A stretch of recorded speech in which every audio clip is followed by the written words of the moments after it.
नमस्कार जनरल साहब, बहुत बहुत स्वागत है आपका। जय हिंद अंजू। नमस्कार। जय Hind sir. Sir, FCRA amendment bill हम लेकर आ रहे हैं, भारत लेकर आ रहा है, भारत की सरकार का फैसला है। लेकिन पेट में दर्द अमेरिकी सांसद रायली मूर के क्यों हो रहा है? वो क्यों इतना सब कुछ पोस्ट में लिख रहे हैं कि अगर ऐसा हो गया तो फिर चर्च पर जिस तरह से हम लोग काम करते आए वो नहीं कर पाएंगे, धार्मिक संस्थाओं पर सरकार का कब्जा हो जाएगा।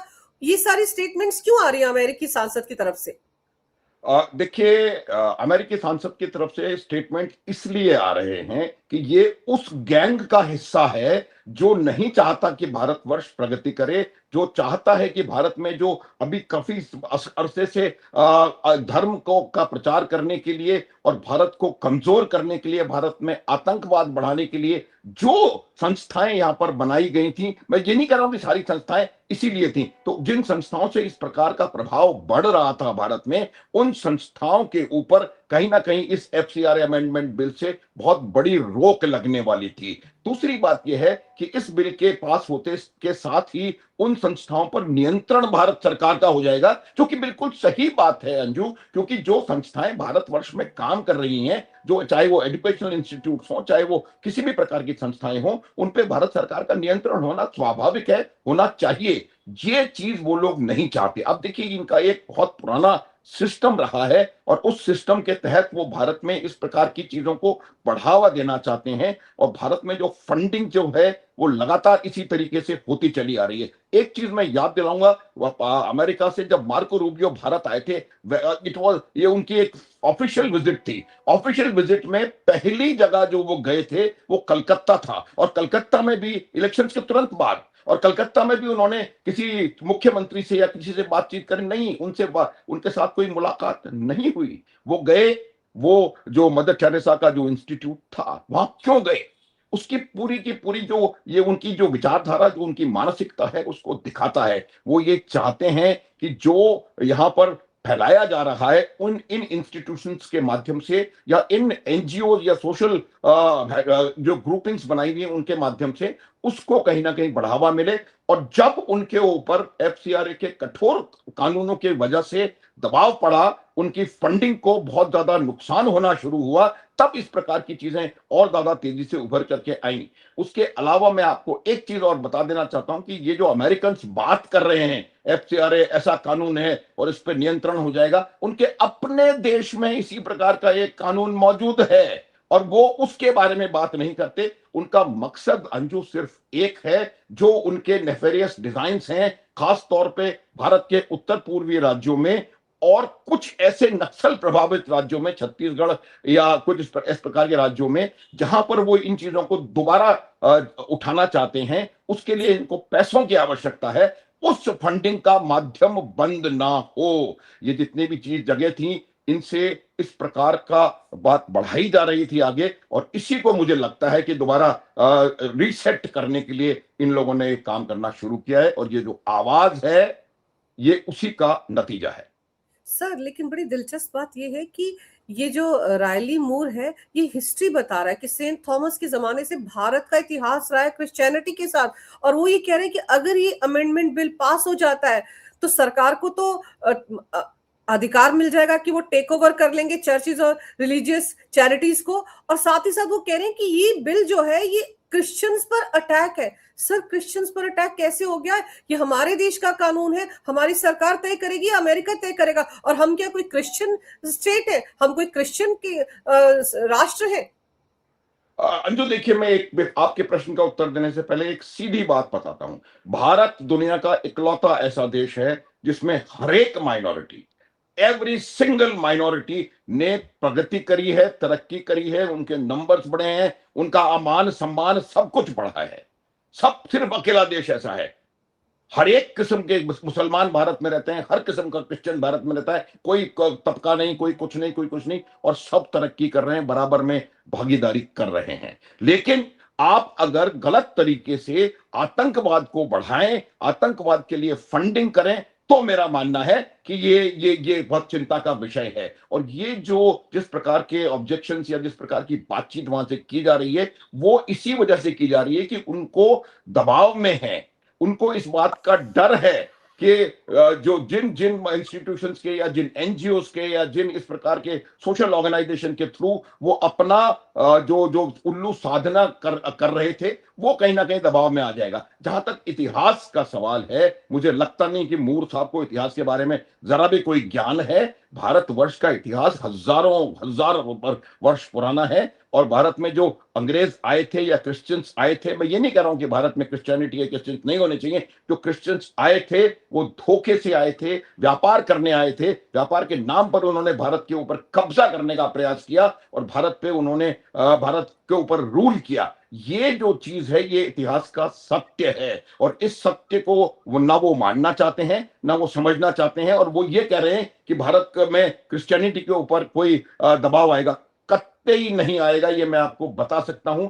अगर कोई संस्था काम कर रही है भारत में, उस पर भारत सरकार का नियंत्रण होना चाहिए, इसमें कहां संदेह है। और अगर उस पर भारत सरकार का नियंत्रण होने की संभावना है या हो रहा है, तो उससे अमेरिका में बैठे हुए एक सांसद को कोई परेशानी हो, इसका मुझे कोई कारण मुझे नजर नहीं आता। ये सब वो लोग हैं जो भारत को अस्थिर करना चाहते हैं। ये वो लोग हैं जो भारत के आसपास के जो इलाके हैं उनमें अस्थिरता लाना चाहते हैं ताकि भारत के ऊपर दबाव पड़े। ये वो लोग हैं जो भारत को कमजोर करना चाहते हैं, और अनफॉर्चुनेटली अंजू, उन लोगों के बहुत सारे समर्थक हमारे बीच में मौजूद हैं। वही जो आधा फ्रंट में हर बार कहता हूं, वो हमारे बीच में मौजूद हैं, और वो इन जैसे लोगों की बातों को हवा देते हैं। और जो भारत के राष्ट्रीय सुरक्षा के फेवर में, के उसके हक में कोई बिल लाया जा रहा है, उस पर आप क्वेश्चन मार्क लगा रहे हैं। उसकी वजह सिर्फ यही है कि कहीं ना कहीं जो जो इन रिलेशनशिप इनके साथ जुड़ी हुई है,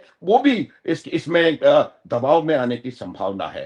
देखिए, इस प्रकार का अवैध पैसा, अवैध फंडिंग भारत में आने की आवश्यकता नहीं है। हम अपने किसी भी क्रिश्चियंस हो, चाहे मुस्लिम्स हो, चाहे कुछ हो, उनकी देखभाल करने में पूरी तरह सक्षम हैं। कोई बाहर का फंड नहीं चाहिए। ये जो बाहर का फंड आ रहा है अंजू, वो बाहर की फंडिंग भारत में अस्थिरता, अराजकता और आतंकवाद को बढ़ावा देने के लिए आ रहा है। ये उन डिजाइन्स को आगे बढ़ाने के लिए आ रहा है जिसकी वजह से वो चाहते हैं कि भारत के पूर्वोत्तर में या भारत के नक्सल प्रभावी राष्ट्र, जो अब तो कोई बचा नहीं है नक्सल प्रभावी राज्य, उनमें इस प्रकार की अलगाव की भावना निकल करके आए ताकि ये अपना मकसद वहां पर हासिल कर सकें। लेकिन उसी सांस में मैं अंजू कहूंगा, भारत सरकार ये पुराना भारत नहीं है, ये 2026 का भारत है। कोई किसी भी इस प्रकार की चीज यहां सफल नहीं हो सकती। सर, और आगे सुनिए, ये जनाब क्या कहते हैं कि एक तो ये ईसाइयों पर हमला है और दूसरा इससे भारत अमेरिका के रिश्तों पर भी असर पड़ सकता है, ये चेतावनी भी दे रहे हैं। और हम सब जानते हैं कि भारत और अमेरिका के बीच में अभी तक ट्रेड डील पर, जिसे कहते हैं, फाइनल खाका भी तैयार नहीं हुआ है। और जब मार्को रूबियो बंगाल विधानसभा चुनाव के बाद बंगाल पहुंचे थे, कलकत्ता पहुंचे थे, वो भी मदर टेरेसा की चैरिटी जो मिशनरीज है उनसे मिलने के लिए, सर, तब भी तो भारत ने अपना एतराज जता दिया था ना कि आप हमारे अंदरूनी मामलों में दखल क्यों दे रहे हैं। अमेरिका बर्दाश्त करता है कि कभी इस तरह की हरकत? और ये चेतावनी रायली मूर की कितनी आपको जायज लग रही है कि इससे तो भारत अमेरिका के रिश्ते खराब हो जाएंगे? पहले सही चल रहे हैं क्या? देखिए देखिए अंजू, मुझे लगता है कि रायली मूर की इस चेतावनी का अमेरिकन में भी विरोध है। अमेरिका भी नहीं चाहता, क्योंकि देखिए भारत ये बात बिल्कुल समझने की है कि अमेरिका इस बात को अच्छे से समझता है कि America needs India more than what India needs America. ये फुल एंड फाइनल है, इसमें कोई संदेह नहीं होना चाहिए। क्योंकि अमेरिका के जो जो इवेंचुअल एम्स हैं, जो उनका सुपर पावर राइवलरी चाइना के साथ है, इसमें बिल्कुल साफ है। तो इस वजह से मुझे लगता है कि कोई भी इस प्रकार का स्टेटमेंट या कोई भी इस प्रकार की चीज, शायद अमेरिका का एस्टेब्लिशमेंट भी उसको अप्रिशिएट नहीं करे, उसको एक बार के लिए छोड़ते हैं। और मैं आपको ये बताता हूं कि इन लोगों की समस्या क्या है। इन लोगों की समस्या यही है कि वो किसी भी प्रकार से यहां पर ऐसा इशू क्रिएट करना चाहते हैं। उन्होंने क्रिश्चियनिटी का नाम क्यों लिया? क्रिश्चियनिटी का नाम इसीलिए लिया कि उनको पता है कि वो हिंदू मुस्लिम तो भड़का रहे हैं, साथ साथ हिंदू क्रिश्चियन भी भड़काएं, थोड़े दिनों बाद वो हिंदू जैन करेंगे, कभी हिंदू बौद्ध करेंगे। तो ये उनका तरीका है। मकसद एक है, एकमात्र मकसद है भारत को कमजोर करना।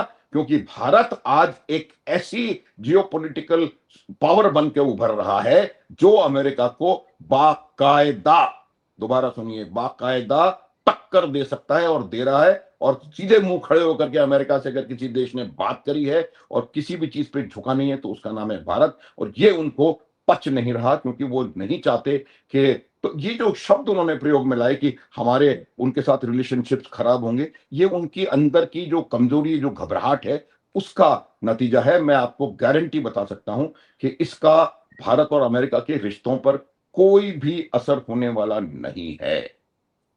सर, लेकिन बड़ी अजीब बात है, अमेरिका की दादागिरी कही जाएगी ना कि कानून भारत सरकार बना रही है, भारत का है, हम लोगों का अधिकार है अपने देश के कानून अपने हिसाब से बनाने के। और ये एफसीआरए पर लगातार भारत पर अटैक कर रहे हैं। वो जो हाफ फ्रंट जिसका जिक्र आप हमेशा करते हैं, ये जो कॉकरोचों ने आंदोलन किया था, ये भी तो अल्टीमेटली उसी तरफ जा रहा है ना सर, ताकि संसद की कार्रवाई ना हो पाए, वहां पर चर्चा ना हो पाए, बिल पास ना हो पाए। लेकिन इनको याद रखना चाहिए, आज 5 अगस्त है सर, 370 हटी थी ना, जिसके बारे में सब कहते थे हाथ नहीं लगा सकता, हटा नहीं सकता, ये विपक्षी बोलता था ना, हट गई ना। तो जब वो हट गया तो ये एफसीआरए अमेंडमेंट बिल क्या है, इस पे ये लाख राजनीति कर ले, भारत पर कितना ही प्रेशर डाल ले, अमित शाह और मोदी रुकने वाले तो नहीं है ना, यही डर है इनको। बिल्कुल, जो भारत का सशक्त नेतृत्व है उसी से घबराहट है, खौफ, घबराहट नहीं खौफ है ये। और ये इसीलिए आप देखिए, ये जो 370 की बात करते थे, ये वो लोग जो कहते थे कि 370 के हाथ लगाया तो तिरंगे को कंधा देने वाला कोई नहीं होगा, आज वही, इसमें कोई संदेह नहीं है, वो भी इस प्रकार के एक कौटिल की चाल थी। अभी भी वो कुटिल चाल चलने का प्रयास कर रहे हैं। तब भी उनके ऊपर, हमारे ऊपर कोई असर नहीं हुआ था, हम किसी दबाव में नहीं आए, अब भी किसी दबाव में हम नहीं आएंगे, इस बात का मुझे पूरा यकीन है। और ये जो एफसीआरए बिल है, इससे वो लोग परेशान हैं जो भारत में आतंकवाद फैलाने के लिए या इस प्रकार की हरकतें करने के लिए, कमजोर करने के लिए धनराशि भेजते थे, और वो ज्यादा परेशान है जिनको वो धनराशि मिलती थी, क्योंकि उनको पहली बार धनराशि मिलना बंद हो गई, उसका वो अपने अपने लिए भी इस प्रयोग में करते होंगे, और दूसरा जो उनका मकसद है भारत को कमजोर करने का, ये जो आप कॉकरोचों का जो जो हुआ था जंतर मंतर पे, मैं देखिए जो छात्रों का आंदोलन था वो बिल्कुल सही था, लेकिन थोड़े ही समय में छात्रों के आंदोलन को पूरी तरह हाईजैक किया। आपने सुना होगा आज की न्यूज कि पंजाब की पुलिस ने कुछ लोगों को पकड़ा है, और जिन लोगों ने इस बात को माना है कि वो पाकिस्तानी, और इस जंतर मंतर के दौरान वो भारत में वहां पर उस के दौरान वहां पर कोई आतंकवादी घटना को अंजाम देने का प्रयास कर रहे थे। ये आज की खबर है, ये पकड़ा है, साजिश है, वो पूरी उन लोगों की कुल मिलाकर के साजिश है जो भारत को प्रगति करते हुए नहीं देखना चाहते। और वो दो सबसे बड़े उसमें जो हैं, एक श्रीमान की आर्मी, ये, लेकिन आपको फिर बता दूं मैं कि जब आपका नेतृत्व सशक्त होता है और ताकत आपके पास होती है, तो इस तरह की कोई चीज सफल होने की संभावना बहुत कम होती है, मेरे ख्याल से नहीं होगी। आप ये देखिए जंतर मंतर पे जो इन्होंने प्रयास किया, वो भी कहां सफल हुआ, कुछ नहीं हुआ, सब खत्म हो गया। वो कह रहे थे हम नेपाल बना देंगे, ये कर देंगे, वो कर देंगे, कहां बना नेपाल, कहां क्या हुआ। तो ये तमाम चीजें था जो आज एफसीआरए का विरोध करने का प्रयास कर रहे हैं। हालांकि इसका परिणाम उनको भुगतना पड़ेगा, क्योंकि एफसीआरए का जो बिल है वो भारत की सुरक्षा की दृष्टि से बहुत इंपॉर्टेंट है। और दूसरा, भारत की जो सॉवरेनिटी है, जो उनकी उनकी जो अपने लिए, अपने देश के लिए है, उसके बारे में है। और अगर इसका कोई विरोध करेगा तो आप देखिएगा 2029 में क्या इनका हाल होने वाला है। सर, आपको याद होगा कि एक बेंगलुरु में शख्स पकड़ा गया था जिसका नाम मीका मार्क था, अमेरिकी था, और उसके पास से भी पता नहीं 1000 के आसपास या 100 से ज्यादा एटीएम कार्ड मिले थे। और तब ईडी ने कार्रवाई करते हुए, जो टीटीआई है, एक संस्था है अमेरिका की, उस पर भी केस दर्ज किया था। तो आपको लगता है कि ये जो रायली मूर टाइप लोग हैं, इनके भी इन संस्थाओं से रिलेशन होंगे, इसीलिए मिर्ची लग रही है? बिल्कुल निश्चित रूप से द टिमोथी इनिशिएटिव जो है, वो उसको उसको वो सब जानते हैं वो क्या है। ये जो आप मीका मार्क की बात कर रही हैं, इसके पास 100 से ज्यादा तो एटीएम कार्ड्स मिले थे। उसके अलावा उसमें हजारों ट्रांजैक्शन हुए, और वो ट्रांजैक्शन कहां हुए वो जरूरी है आपको जानना। वो ट्रांजैक्शन अधिकतर ऐसी जगह पर हुए जहां पर कि हम ने प्रयास करके लेफ्ट मूवमेंट को और माओवाद को खत्म कर दिया। छत्तीसगढ़ के दंतेवाड़ा और बस्तर के इलाकों में हजारों ट्रांजैक्शन हुए, क्योंकि वो नहीं चाहते कि जो एक इतना बड़ा मूवमेंट सालों से दशकों से चलता चला आ रहा था, नक्सलवाद, उसको भारत ने खत्म कर दिया। ये भी उनको नहीं पच रहा, तो इसलिए शायद वहां पर इन फंड्स को पहुंचा करके इस चीज को दोबारा करने की जो मंशा उनकी रही होगी। दो चीज और करी मीका मार्क की, उसके अलावा एक जॉर्डन ब्राउन नाम का व्यक्ति भी था, जो कि थाईलैंड से वाया श्रीलंका भारत में आया और फिर नेपाल के रास्ते से भागने का प्रयास कर रहा था, जब उसको बिना कागजों के पकड़ लिया गया। वो भी इसके साथ कनेक्टेड है। जितनी भी एक्टिविटीज हुई हैं, इसी प्रकार से हमने जैसलमेर में कुछ पकड़े थे, कुछ नॉर्थ ईस्ट ऑफ इंडिया में एक्टिविटीज करते हुए पकड़े गए, जो कि वहां पर ड्रोन्स की ट्रेनिंग दे रहे थे, या कुछ और भारत विरोधी गतिविधियों में कहीं ना कहीं शामिल थे। तो ये तमाम उन बॉर्डर इलाकों पर काम करने का प्रयास कर रहे हैं, जहां से वो इस प्रकार से भारत को नुकसान पहुंचाने में सफल हो सकें। और ये पूरा एक बहुत बड़ी साजिश का, कनेक्ट का उसका हिस्सा है। और ये उसके जो तार हैं वो विदेशों में, पश्चिमी देशों में और अमेरिका में निश्चित रूप से हैं। और इनका जो एग्जीक्यूटिव जो जो जो एजेंसी है वो पाकिस्तान की आईएसआई है। आज जो नेपाल में हो रहा है उसमें भी वही का वही आप देखिएगा कि वही का वही चीज आपको नजर आ रही है। ये इन लोगों की साजिश ये भी है कि भारत के चारों ओर, भारत के तमाम देशों में ये अस्थिरता फैलाएं, ताकि भारत को कमजोर किया जा सके। अगर पड़ोस अस्थिर है तो निश्चित रूप से आपके ऊपर डायरेक्ट असर पड़ेगा। आपने एक चीज और मैं आपको बता देना चाहता हूं कि जो लोग अब नेपाल में इन्होंने अपना काम खत्म कर दिया, जो शुरुआत कर दिया, वो जो बांग्लादेशी और रोहिंग्या जो वहां पर आकर के बस गए थे, अब उन्होंने नया रास्ता चुन लिया है और वो लोग सब अब भूटान की तरफ चल रहे हैं। ये इनकी एक बहुत सोची समझी साजिश है, जिसमें वो अस्थिरता, और हर उस देश को, भूटान दुनिया का happiest country in the world Anju, वहां पर जाकर के अब आप देखना आने वाले समय में, वहां पर जाके आप देखिएगा परेशानी होगी अगर उनको पहले से उसके खिलाफ कोई एक्शन नहीं लिया गया। तो ये तमाम चीजें आपस में जुड़ी हुई हैं, और ये जो बहुत सालों से, बहुत अभी की बात नहीं है, सालों से ये प्रयास चल प्रभावित इलाकों में वो अपना संपर्क और अपना कंट्रोल बढ़ाना चाहते हैं, जो कि मुझे लगता है अब उनके हाथ से बाहर है। और घबराहट उनको इसीलिए हो रही है कि अगर पैसा से करेंगे, पहली बात। दूसरा, कंट्रोल अगर सरकार के पास आ जाएगा, और कुछ करने की आवश्यकता नहीं है, आप सिर्फ कंट्रोल करिए, ऑडिट करिए, अपने आप चीजें अपने ठिकाने पर पहुंच जाएंगी। देखिए, विदेशी फंडिंग, सूचना, किसी भी संप्रभु देश को अपने कानून बनाने का पूरा पूरा अख्तियार है, पूरा पूरा हक है, और किसी भी देश को इसके बीच में बोलने की आवश्यकता और ना तो आवश्यकता है ना हक है उनका। तो अमेरिका को अपना घर देख ले, और अब जो जो उनकी पिटाई हो रही है वो देख रहे हैं पश्चिम एशिया में, और भारत के ऊपर, भारत के बीच के अंदरूनी मामलों में दखलंदाजी करना मूर्खाव बंद करें। बिल्कुल सर, जिस तरह की हरकतें अमेरिका कर रहा है, अमेरिका के सांसद कर रहे हैं, इससे तो भारत सरकार भी पूरी तरह से सजग है। और देखते हैं इस पूरे मुद्दे पर भारत का क्या क्या जवाब आता है, एमईए क्या जवाब देते हैं। लेकिन फिलहाल इतना तय है कि एफसीआरए अमेंडमेंट बिल किसी भी वक्त आ सकता है, और ये पास होते ही भारत के अंदर जो एनजीओज है, जो मीडिया हाउसेस भी हैं सर, जो तमाम संस्थाएं हैं, पॉलिटिकल पार्टीज हैं, जिनको फंड मिलता है इनसे, उनमें तो हाहाकार मचेगा मचेगा ना सर। अभी आप देखिए कि जितने भी लोग ये कॉकरोच आंदोलन में वहां इकट्ठा हुए थे, अगर आप उनके नाम देखें, चाहे वो शबाना आजमी हो या प्रकाश राज हो, अरुंधति रॉय हो, ये सब के सब बाहर से फंडिंग पाते हैं। ये भारत में जो प्रोपेगेंडा चलाते हैं उसकी फंडिंग, उसका पैसा इनको जॉर्ज सोरोस एंड कंपनी से मिलता है। इन सबकी बिल्कुल। एनजीओ बंद हो गई क्योंकि एफसीआरए लाइसेंस रद्द हो चुका है। और अब तो जब बिल आएगा सर, तो इनकी प्रॉपर्टीज भी तो सरकार की हो जाएंगी। मिशनरीज जितने भी अस्पताल कॉलेज चलाते हैं, स्कूल चलाते हैं, वो सरकार के हो जाएंगे। दिक्कत तो ये फिर इनका प्रोपेगेंडा नहीं चलेगा सर।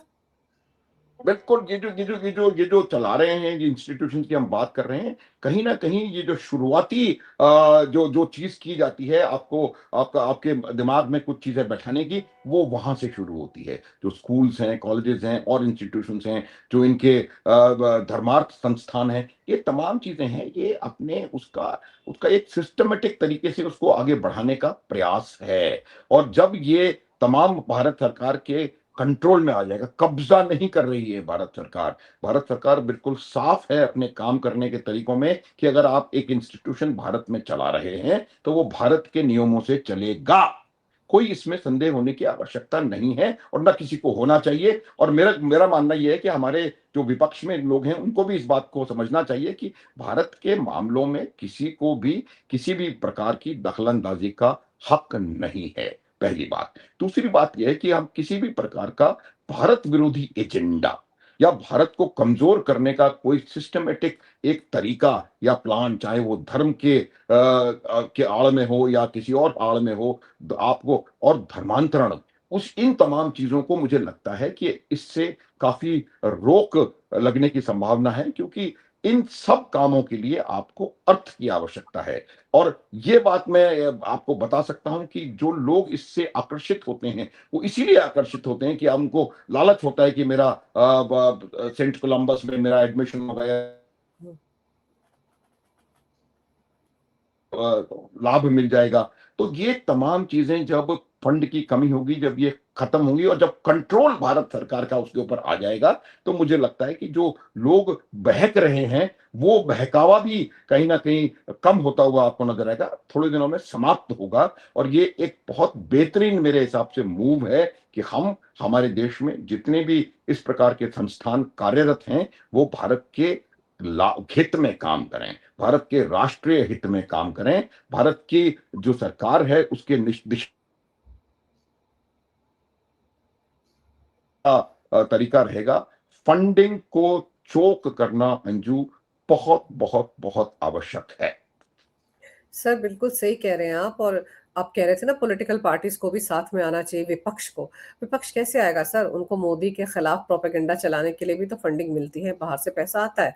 और आप सोचिए कि इस वक्त पूरा पंजाब, आधे से ज्यादा पंजाब क्रिश्चियनिटी में कन्वर्ट हो चुका है। गली गली मोहल्लों मोहल्लों में चर्च बन रहे हैं। ये पैसा कहाँ से आ रहा है, ये समझने की जरूरत है ना। लालच दिया जाता है परिवारों को, तुम्हें इतना लाख मिलेगा, नौकरी मिल जाएगी, विदेश में पढ़ाई होगी, वगैरह वगैरह। तो ये फंडिंग के जरिए हो रहा है।